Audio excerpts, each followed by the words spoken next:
इसमें मैंने कुछ बोला क्यों नहीं, एक्शन क्यों नहीं लिया, थप्पड़ क्यों नहीं मारा। पवन सिंह जी ने मुझे बोला कि इधर कुछ लगा हुआ है।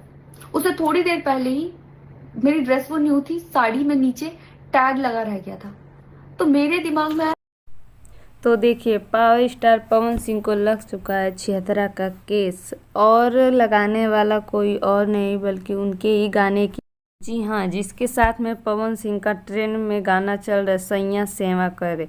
देखिए, ये गाना काफ़ी हिट हो चुका है, लेकिन इस गाने की इवेंट पर पावर स्टार पवन सिंह अंजलि राघव के साथ जो छिछोरी हरकत की हैं, वो अंजलि राघव को पसंद नहीं आई और ना ही उनके चाहने वालों को। जी हाँ, आप लोगों ने के वीडियो में देखा ही होगा, सिंह जब अंजलि राघव के कमर पर टच कर रहे थे तब अंजलि राघव अनकंफर्टेबल फील कर रही थी, पर पब्लिक के सामने स्माइल कर रही थी। फिर स्टेज से उतर कर गई। फिर सब कुछ सुनने के बाद वो लाइव वीडियोस में आकर पवन सिंह को बहुत ही उल्टा सीधा बोला। आप लोग अंजलि का बयान खुद सुन सकते हैं। क्योंकि मैं 2 दिन से बहुत ज्यादा परेशान हूँ, क्योंकि कंटिन्यू मेरे पास डीएम आ रहे हैं कि ये जो लखनऊ वाला इंसिडेंट हुआ, इसमें मैंने कुछ बोला क्यों नहीं, एक्शन क्यों नहीं लिया, थप्पड़ क्यों नहीं मारा। और कुछ लोग मुझे ही गलत समझ रहे हैं, कुछ मीम्स पे लिख रहे हैं कि ये तो हंस रही थी, मजे ले रही थी। कि पब्लिक में कोई मुझे ऐसे टच करके जाएगा, उसमें मुझे खुशी होगी, मुझे मजे आएंगे। सारी बात ये थी कि जब इनका सॉन्ग के लिए मेरे पास कॉल आया, तो मैंने सारी चीजें क्लियर कर ली थी कि इसमें ऐसा वैसा कॉस्ट्यूम तो नहीं है, कोई डबल मीनिंग लाइन तो नहीं है, और इसमें ऐसा वैसा सीन तो नहीं है। और मैं शूट पर गई, शूट पे सब कुछ नॉर्मल था, मुझे कोई प्रॉब्लम नहीं हुई। जब इन्होंने मुझे लखनऊ के इवेंट के लिए बोला तो मैंने हाँ बोल दिया, क्योंकि मुझे शूट पर भी कोई प्रॉब्लम नहीं हुई थी। और जब मैं लखनऊ में गई, मैं स्टेज पर थी, मैं पब्लिक से बात कर रही थी, पवन सिंह जी ने मुझे बोला कि इधर कुछ लगा हुआ है। उससे थोड़ी देर पहले ही मेरी ड्रेस वो न्यू थी, साड़ी में नीचे टैग लगा रह गया था। तो मेरे दिमाग में आया कि शायद ब्लाउज का भी टैग लटक रहा होगा। मैं हंसकर उस चीज को दबा रही थी कि अगर मेरा टैग लगा भी है तो वो चीज जिस टाइम मैं पब्लिक से माइक में बात कर रही हूँ उस टाइम ना बोल के साइड में भी बोली जा सकती है। इसलिए मैं उस चीज को उस टाइम पे दबा रही थी। मैंने हंस के टाला, अवॉइड किया और फिर दोबारा बात करने लगी। वो बोले नहीं कुछ लगा है, नहीं कुछ लगा है। तो मैंने कहा नहीं लगा। वो बोले लगा हुआ है। तो मुझे लगा कि शायद ये तो मेरे को लग रहा था कि कुछ लगा है, इसलिए ये बोल रहे हैं। और पर फिर भी मैंने हंस के वहां पे टाला, पब्लिक से अपनी बात कंप्लीट की। कंप्लीट करने के बाद जब मैं अपने टीम मेंबर से मैंने पूछा साइड में जाके कि कुछ लगा है, क्या लगा है, उन्होंने बोला कुछ भी नहीं लगा था। जब मैंने देखा मेरे सच में कुछ नहीं लगा था, तब मुझे बहुत ज्यादा बुरा लगा, गुस्सा आया और रोना भी आया। लेकिन मुझे ये नहीं समझ आया कि मैं अब क्या करूं यहाँ पर। क्योंकि जहां मैं गई थी लखनऊ में, पवन सिंह जी खुद भी वहीं के रहने वाले हैं, उसी जगह पर इवेंट था। जितना वो क्राउड था वो सारा उनका फैन बेस था। उनको भगवान बोल रहे थे और भक्त बोल बोल के उनके पैरों में गिर रहे थे। वो उनका फैन बेस था, क्राउड था। तो मुझे समझ नहीं आया कि मैं क्या करूं। अगर मैं कुछ भी बोलती तो क्या वो लोग मुझे सपोर्ट करते।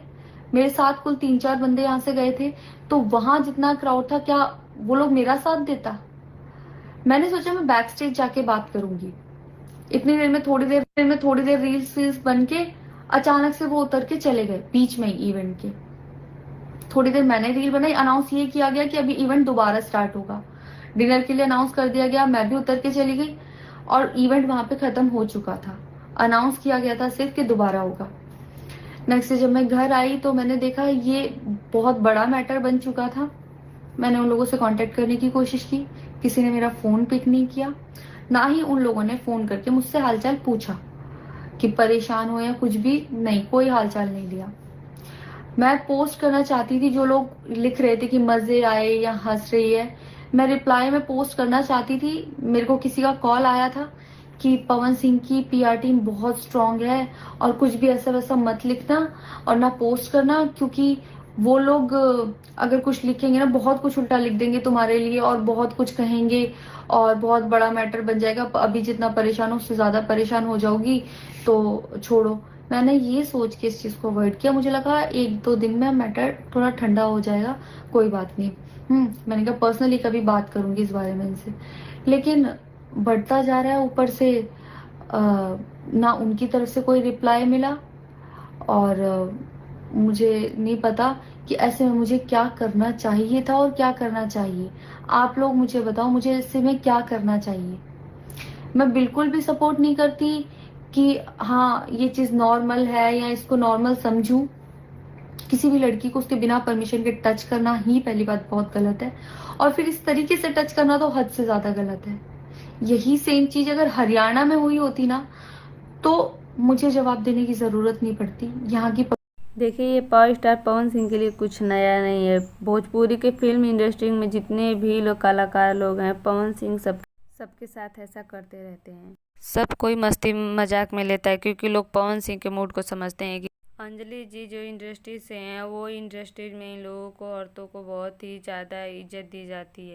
उनको शायद ये नहीं पता है कि पवन सिंह जो हैं थोड़ा मजाजी मिजाज के आदमी हैं, इसलिए वो पवन सिंह के ऊपर इतना गहरा इल्ज़ाम लगाई हैं।